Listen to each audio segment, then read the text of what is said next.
All right, currently when we play our game, right, we can get points, we can get lives, we can die, and we can win, but it might be a little bit more challenging if we threw some enemies in there. So, let's make an enemy, right? I'm making enemies every day. I'm not even trying. Okay, so to do that, we're just going to make the graphic. So, I could go create 2D object graphic, or you can actually just do it this way. So if I go to my sprites where I imported them earlier, there it is right there. If I just drag it up, it knows that it's a graphic. I'm going to go to scene view, right? And it's already zeroed out. Great. And it will just automatically create it as an object. So we're going to go ahead and I'm just going to call it enemy. Yay! I'm also going to give it a tag of enemy, so I'm going to add a tag because we're going to use this in order for our player. We're going to do the typical like Goomba thing. Is that what they're called, Goombas? The little mushroom things that Mario jumps on, so that we can hit them on top. But I need to be able to detect that it's an enemy, so I'm going to use a tag. So we're going to add a tag and call it enemy. Great. And go back to enemy and just make sure it actually has the tag. Okay, so that is all good. That's all we need to do there. Now let's make a script that will do. Oh, we need to do one other thing. So the idea is, all I'm literally going to do is that. Oh, we need to add onto this guy another component. We're going to add a physics 2D box collider, and let's edit the collider. And what I want to do is, just go like this, and we'll put it. Actually, I don't really care as much about it being on the front as I care about it being a little bit more on the back. Care a little bit more about being on the front. Okay, so we'll call that. So basically, and make is trigger. So this will kill our player. So it's going to have a box collider attached to it that if it detects the player, because he's got the player tag, it will kill him. And we also need a way to move this. So I'm going to create a rigid body. So he has physics. So physics 2D. Rigid body 2D. Great. Okay. So we'll use that. But what I need to do is also this. If I hit play right now, he's going to fall on the ground. And I want to make it so he just goes back and forth. That's what we're going for. Okay. So what I'm going to do is I'm going to freeze his rotation so he doesn't accidentally roll. And I'm going to freeze his position on Y. Okay. Will this actually let me still move him? Oh, it will. Okay, good. So if I freeze position on Y, he won't fall down. He can move side to side, but he can't fall down, which is what I want, because I just want him to go back and forth. But I don't want him to go over here and accidentally fall off. I just want... And this way, if you'd made like a flying guy that goes back between a gap, you can just have that freeze Y position, and it won't allow him to actually fall down, all right? So there's no like real physics. There is physics on it, but... Anyway, so we're going to do that. So the idea is he's just going to go back and forth, back and forth.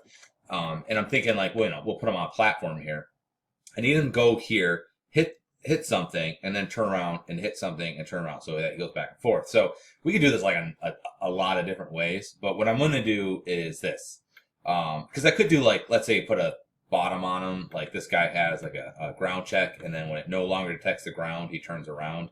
But he would have to be like out here. And that doesn't really help. So what we're going to do instead is I'm going to make like an empty box that when he hits the box, it tells him to turn around. So his detection here is going to detect basically for two things. Both to kill the player and also to turn the guy around. Okay, so we're going to make a couple of empty boxes. So I'm going to create empty. And we'll call this enemy block underscore right. So we'll do one for the right side. And let's zero out all these transforms. Okay. And let's just put them over to the right a little bit. Let's put them over to the right, let's say 2 units. Okay. And then we're going to add a component, a physics 2D, and where are you, box collider? Box collider 2D, and just make it his trigger. Okay. Now, so basically he's going to hit this and then he'll turn around. But we need to have something on this so that he detects that it's something meant for him to turn around. So we need to add a tag. So we're going to add a new tag with a little plus, and we'll just call it enemy block. Okay. And let's go back to enemy block. So basically what we're going to do is we're going to have a script that's going to tell him to go this way until it detects enemy block, and then it's going to take it flip, and then it's going to go the other direction. And then we're going to put one over here. So when he goes this direction, he hits another enemy block and goes back. So I'm just going to take this guy and duplicate it. And I'm going to type in -2. So it's on the other side. So you see we have 2 of them. And we'll just call this one left instead. And there we go. So we have the enemy and 2 blockers. So it'll go boom, turn around, boom. Okay. And then he's got this collider here to tell him, you know, let's edit his collider, because I don't want to make it like, because, you know, we'll make it so it's a little bit more forgiving. We'll go like that. That's better. Okay. That's better. Okay. So that's the idea. So now we just need to actually write the script. And so we're going to go to my scripts folder, right click, create, C# script, and it's just going to be enemy controller script. Okay. Open that up.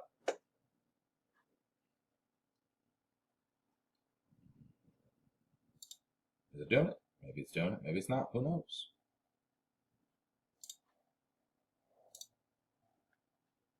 Let's try it again. Enemy controller script. I think it was still like compiling it. There it goes. Went off screen. Okay. Boop. Don't need that. Let's make this bigger. Let's make this bigger so it's easier to read. This always is here. We don't need that. Okay. So it's going to be kind of like our player controller. We're going to move him with this, and we're going to have this also do the detection. So it's all in one instead of having to do it on multiples. So we're right off the bat, we're going to need to make a public float enemy speed, right? So that we can say how fast we want the enemy to go. That makes sense, right? And then we're also going to store a private int, and it's going to be the enemy direction. And we'll set that initially equal to 1, because he's already facing to the right, okay? Because what we're going to do is we're going to have him constantly moving, right? We're just going to say move. And all we're going to do is we're going to move times the enemy direction. So if it says move 1 unit every frame, right? And we'll say move 1 unit times enemy direction. So it'll be 1 times 1, so it'll just be 1. But if its enemy direction is -1, it'll actually move it -1, because it'll be 1 times -1, so it'll inverse the direction. So that's why we're making this here. That's just to store the current direction. The other thing we're going to do is... I guess we're going to do this just to make sure everything is a little bit easier. So we'll do private vector2 enemy scale. So what we're going to do is so if you remember with the player, we flipped the graphic of the player. So we went to the sprite renderer and we said dot flip x true or false. Instead, I'm just going to go ahead and just do enemy scale, so you can see the other way that you can kind of do it. This should work fine for here because this thing's really simple. And then we also need to have a way of actually moving it. So we need to store the rigid body 2D. And we'll just call it enemy RB 2D. Oops, 2D. Boop. Okay. First thing we need to do is just go ahead and store these. So I need to store the initial scale of my enemy. Right now I think he's a scale of 1. But if I for some reason scaled him bigger, I just want to make sure that that is stored so that when I go to flip him, I don't just scale him -1 or +1, because like let's say he's already at a scale of 2, he'll actually get smaller. He'll get half the size. I want to say, you know, negative enemy scale of whatever the starting is, so that it's -2 or +2 if his starting scale is 2. So we want to store whatever scale we currently have him in. We're going to put that in there first. So we're just going to say enemy scale is just going to be equal to the transform dot local scale. Okay, so basically it's just going to store its local scale. So you know you do transform dot position. This is the dot scale. Okay, it's just local scale because it's on him. And then we need to also store our rigid body so that we can move him using the rigid body. So rigid body get component. And the component we want to get is going to be obviously the rigid body 2D, like so. Okay, so both of those, we store the initial scale, and then we also store the rigid body so we can move it. All right. Okay, so we're going to do something a little bit different here. Where I want that I want the enemy to be constantly moving, right? Now I could store that right inside of update, which would totally work. Let's just do it in there. We'll just do it in here. Enemy.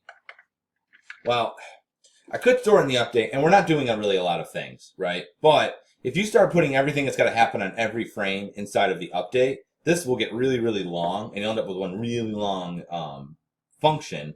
And it doesn't necessarily tell you anything. Like, if I want to, like, look up, like, oh, his movement, or his throwing, or his detection, or whatever, and it's all inside of update, I have to go in through that. So what I'm going to do instead is actually make another function in here called void move. Okay, and this is going to be our function that moves our enemy, and it's going to be kind of like, it's literally the same thing we did with the player controller, but instead of it being driven by our enemy RB2D dot velocity, instead of being driven by the player input, we're going to just apply it. So we'll just do a new, oops, not vector, vector 2, and then whatever goes in here. So basically we're going to do is velocity needs an x and y. So we have to give it a new x and y. So that's what this is, a new vector 2. And then it's going to need an x and a y. Okay, so the y, I already know what it is. I don't want to move it on y. So literally the y should be whatever the y currently is. So just imagine we do x and then, oops, not like that, x, and then the other one's y. But for my y, so this would be y. That's what it needs. For my y, because I don't want to change it, I'm just literally going to give it the transform.position.y. So literally I'm just saying for its y in the velocity is whatever it is. I don't want to change that at all. Like, just leave that one alone.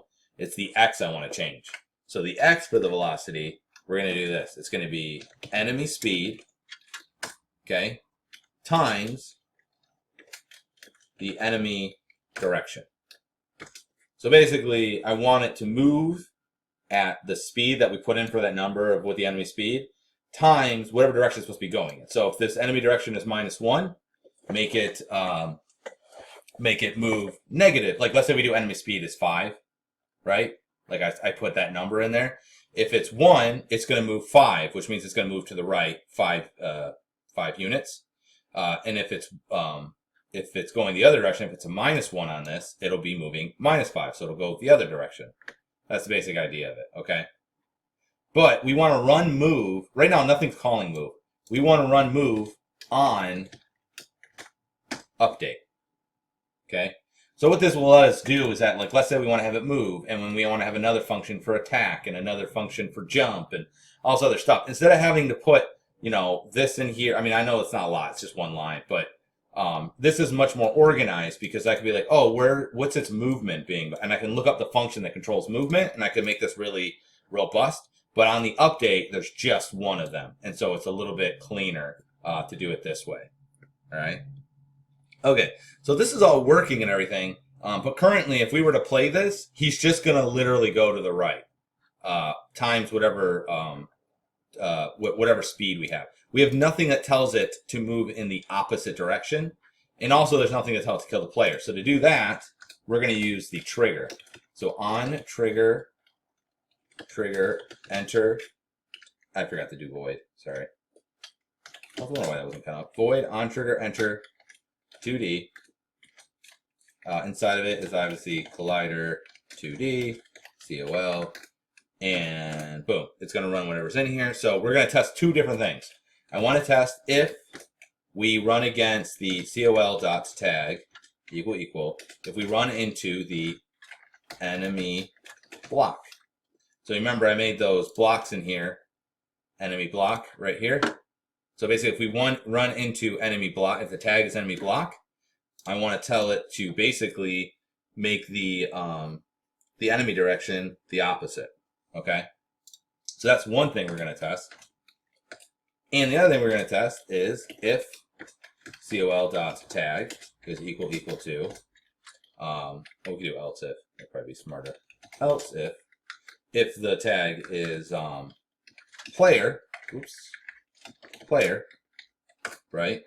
I want to do that other thing where I take a life away from the player. Okay, let's just do the enemy block first. So basically, if we run into an enemy block, we want to change the direction. So we'll just do enemy direction, and we're going to make it times equals -1.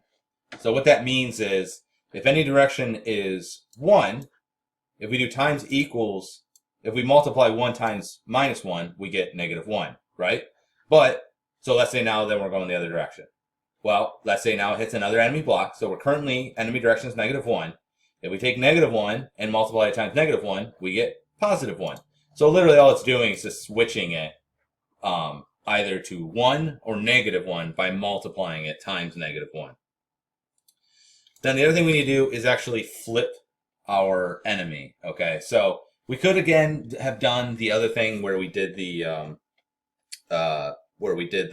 flip on the sprite renderer. We flipped the sprite renderer, but I just figured it'd be cool to do it a different way, just so you can see another way. This might be useful for something else. So we're just going to say transform.local scale. Right, so we're going to take the local scale, and that's going to be an x and y. Now, so it's going to be a new vector 2. We have to give it a new vector 2. So it's got to be a new, we have to stuff it. It expects an x and y, right? So again, this is going to be x, and I'm going to keep doing that. I don't know if it's automatically doing it or if I'm doing it. It's going to be an x and a y. That's what it's going to expect. Now, we could do a vector 3, but we're doing a 2D game, so that's why it's only the 2. Otherwise, it'd be a new vector 3 if we were doing a 3D game, but we're not doing that. So it only needs an x and a y, all right? So it's kind of like before what we did, where we didn't want to affect the transform position y. Like we're not affecting it going up and down. We want to make it go left and right. Although you could totally change this code if you want to have an enemy that goes up and down. You know how like there's like the weird turtles that have wings in Mario? You could do something like that just by switching this up. But anyway, so I just really want to put exactly the same thing. I don't want to, when we flip the enemy, we're not flipping it upside down. We want to flip it side to side.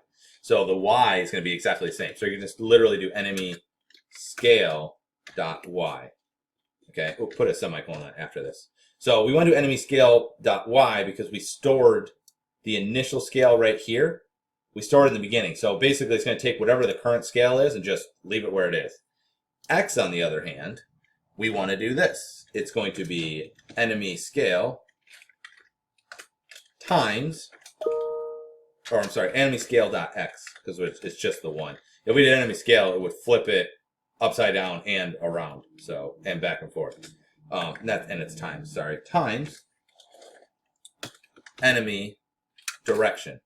So just like here where we did multiply whatever, so if the enemy scale x is a positive number, this will make it a negative number. And if it's a negative number, this will make it a positive number. That's the idea behind it. Okay? Good. Oh, so this should work as far as that's concerned. Why am I getting... Oh, I got to put another... Whoops. Because we're doing this. This is happening on this side. That's why. Okay. So the other thing I need to do is just the player. And this should be pretty easy. So we're going to say col.gameObject. So we want to grab the game object. Now, in the game object, basically in order to take a life, I have to get to the that player stats script and then run that player life death thing, the function, right? So it's going to be we want to the collider that we hit. I want to go to the game object. In the game object, I want to dot get component. The component I want to get is going to be the player stats script. Okay. And then in that player stat script, I want to run the player life death function, and I need to give it a -1 because we're removing a life. And that will take a life away. Hopefully that makes some sense. Go ahead and save that. Let's go over here. Yeah, just see it again. Pause it if you need to. I'm going to go back here. Give it a second. Come on. There we go. Is it working? Okay. That script's not actually attached to the enemy, so I'm just going to go ahead and drag the enemy controller onto it. Let's make the enemy speed. Let's just go with 2.5. And I'll hit play. I don't know what speed it needs to be. It depends on how hard you want to make it. You can make it really fast, but it's going to make it really hard. So you'll see he just goes right to the right. Hooray! Why is that? Enemy block. Oops. Bonus points if you figured out what it was. It actually was, as you can see, whoosh, I wrote enemy with an extra E. Very smart of me. I was wondering why I was going. It took me a second. So I know a lot of you guys make dumb mistakes. You're not the only one. I do lots of that too. Hopefully now it works. I try to make smart mistakes if I can have actually smart mistakes are worse because you can't figure them out. But anyway, so now I hit play. Hopefully, let's see. There it goes. So now every time it hits an enemy block, it just goes ahead and it flips back and forth. Great. Let's go ahead and I want to take and make this like one unit, so it's a little bit easier to work with. So we're gonna go ahead and create an empty. And we'll just call this enemy underscore GRP, so I know what it is. Let's zero out all of its transforms, okay? And let's take these and just drag them onto that. That way I can move this whole group, and if I want to duplicate it, I can just duplicate it and all the pieces are already there. And let's just go ahead and put it right here. All right, and let's just play it and make sure that it is indeed going back. I mean, it is going back and forth. It should murder me. Yay, it did. Yay. But it kind of stinks because I have no way of retaliating. So we just need to add one little bit to our player here, and that will allow us to kill him too. So it's actually really easy. You're just going to go to the ground check script. So open up the ground check script. Okay. And right here, where we do void on trigger enter and we test for ground, we're just going to literally add else if, and we're going to do col dot tag equal space quotes enemy, but only with 2 E's, not a third one like I did. And literally you're just going to do destroy col dot game object, like that. So basically, besides just testing for the ground, we're also going to test if we hit the enemy. So basically, if our collider hits the enemy before their collider does, it should kill them. So we'll save that, go back in here.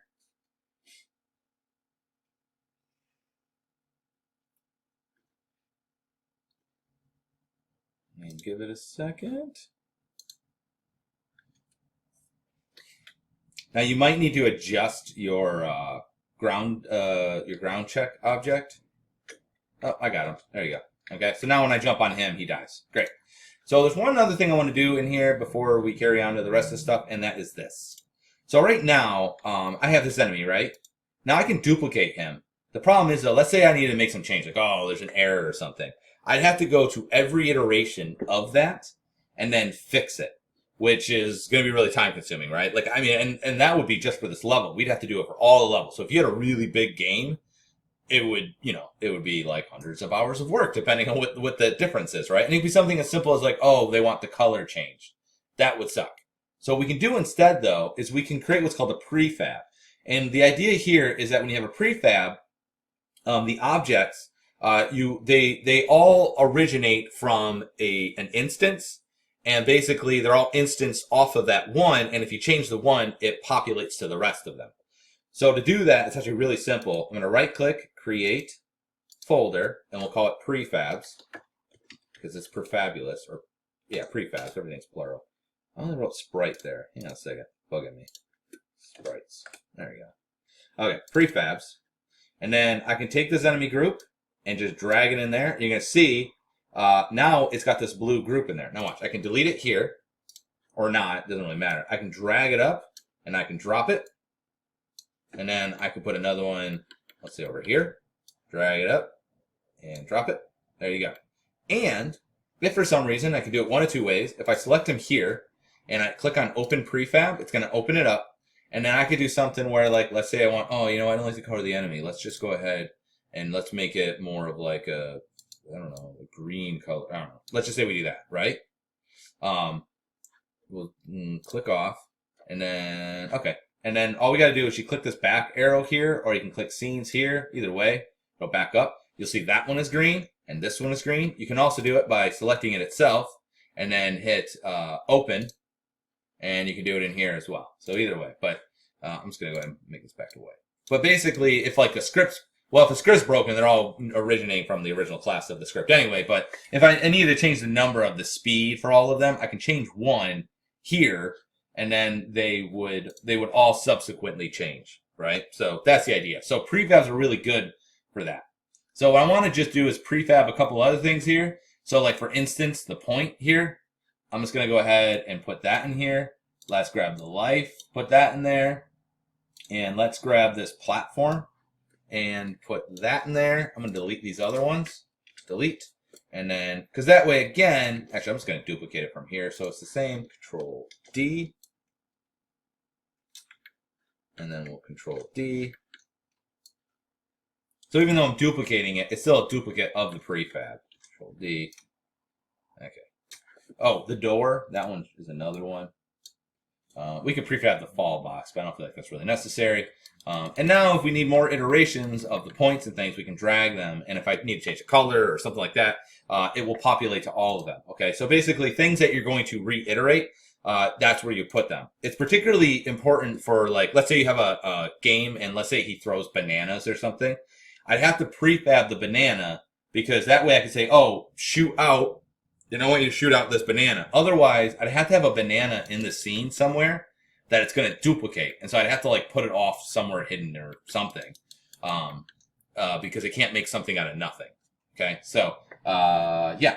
So we'll call that good on this one here. So now you have an enemy and we prefab some stuff, so that should make it a little bit easier later on.